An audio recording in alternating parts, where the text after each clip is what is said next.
बिस्मिल्लाहिर्रहमानिर्रहीम। अस्सलामुअलैकुम। मैं हूँ आपकी उर्दू की मौल्लमा राहीला समीर। मैं आपको जमात चहारम में खुश आमदीद कहती हूँ।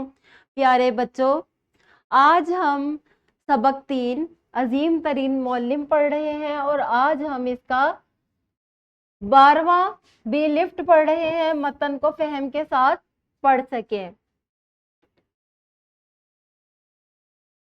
इससे पहले कि आज के सबक का आगाज किया जाए, आप अपनी किताबों में ये सफ़ा खोल लें और असातिज़ा की मदद से इस सफ़े को कर लें, क्योंकि ये बहुत ही आसान है। आप खुद भी कर सकते हैं और असातिज़ा कराम को ये चेक भी करवा लें। बढ़ते हैं आज के सबक की जानिब। मतन को फहम से पढ़ने के असूल। फहम से पढ़ने से मुराद ये है कि आप जो कुछ भी पढ़ रहे हैं आपको समझ आना चाहिए कि आप क्या पढ़ रहे हैं। ये नहीं है कि आप पढ़े जा रहे हैं और आपको समझ में कुछ भी नहीं आ रहा है। इसके लिए सबसे अहम चीज जो मैं समझती हूँ वो है जुमलों को समझकर तवज्जो से पढ़ना। हर जुमला पढ़ें और दिमाग में, जहन में, आप जहन से सोचिए कि इसका क्या मतलब है।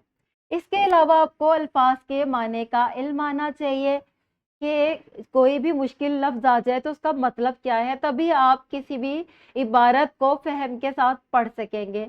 इसके साथ आपको एराब का इल्म भी आना चाहिए कि अगर किसी लफ्ज पर जेर ज़बर पेश लगा है, उससे कोई मतलब बदल जाता है तो उसका इल्म भी आपको आना चाहिए। इसके अलावा अच्छा पढ़ने के लिए रमूज़े औकाफ की अलामात से वाकफियत भी बहुत ज़रूरी है और समझकर पढ़ने के लिए जो सबसे अहम चीज़ है वो 1 से 2 बार पढ़ना है।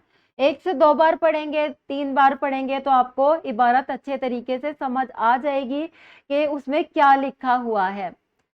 हमारा आज का सबक है हजरत आदम अलैहिस्सलाम से लेकर खातिमुन नबीयीन सैयदना हजरत मोहम्मद रसूल अल्लाह सल्लल्लाहु अलैहि वसल्लम तक तमाम अंबिया दीन के राहबर बनकर आए। अब यहाँ पर राहबर जो है वो एक मुश्किल लफ्ज है जिसका मतलब आपको आना चाहिए, जैसे कि वो रहनुमा बनकर आए। और अंबिया नबी की जमा को कहते हैं। फहम से पढ़ने के लिए जरूरी है कि तमाम मुश्किल अल्फाज के माने आपको आने चाहिए। मगर खातिमुन नबीयीन सैयदना मोहम्मद रसूल अल्लाह सल्लल्लाहु अलैहि वसल्लम को एक राहबर के साथ साथ एक अजीम मुअल्लिम का दर्जा भी बख्शा गया। अजीम मुअल्लिम यानी कि एक बहुत बड़ा उस्ताद।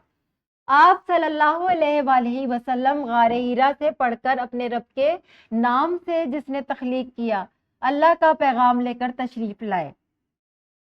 आप सल्लल्लाहु अलैहि वसल्लम की बासत का मतलब होता है वजूद का मकसद ही तालीम और तरबियत है कि इंसानों ने जिंदगी किस तरह गुजारनी है। आप सल्लल्लाहु अलैहि वसल्लम ने मुसलमानों को कुरान मजीद की तालीम के साथ नफ्स की इस्लाह का हुक्म भी दिया। नफ्स की इस्लाह से मुराद ये है कि आप का ज़मीर जो है वो जिंदा हो। अगर आप कोई गलत काम करने लगे तो आपको पता होना चाहिए कि ये गलत है और सही काम क्या है उसका भी आपको इल्म होना चाहिए। आप सल्लल्लाहु अलैहि वसल्लम ने फरमाया, इल्म हासिल करना हर मुसलमान मर्द और औरत पर फर्ज है। जो कुछ भी आपने पढ़ा उसको आपको अच्छे तरीके से समझ आना चाहिए कि इस इबारत में आपने क्या पढ़ा है और खातिमुन नबीयीन सल्लल्लाहु अलैहि वसल्लम की बासत का मकसद क्या था, वो दुनिया में क्यों तशरीफ लाए थे। क्योंकि वो तालीम और तरबियत के लिए दुनिया में आए थे और दुनिया को ये समझाने के लिए आए थे कि हमें किन असूलों के तहत ज़िंदगी गुजारनी चाहिए। और कुरान मजीद जो अल्लाह ताला ने नाजिल किया है वो भी आप सल्लल्लाहु अलैहि वसल्लम पर नाजिल किया गया। उन्होंने ही हमें समझाया कि कुरान मजीद जो है किताब हिदायत है और उसके मुताबिक ही हमें ज़िंदगी गुजारनी चाहिए। इस इबारत में यही आपको पैगाम दिया गया है, इबारत को हमेशा समझकर पढ़ना चाहिए। ये मुश्किल अल्फाज के माने हैं जो कि आपने अपने कमरा जमात में इनको आपस में मिलाना है, मुश्किल अल्फाज को उसके माने से मिलाना है। इसके बाद आपने जो काम करना है वो आपने वर्कबुक पर करना है, ये भी कमरा जमात में करना है। आपने इबारत को सुन लिया है, इसके तमाम जवाबात जो है वो अच्छी तरह पढ़कर यहाँ पर तहरीर करें। इसके बाद आपने घर में जाके क्या काम करना है, घर जाकर आपने वर्कबुक पर इन तमाम सवालात के जवाबात लिखने हैं और नीचे अपने वालिद वालदा से दस्तखत भी लेने हैं। मैं उम्मीद करती हूँ आप बच्चों को फ़हम के साथ पढ़ना आ गया होगा। कोई भी सबक आपने पढ़ना है तो गौर से सोच समझ कर पढ़ें कि इसमें क्या लिखा हुआ है।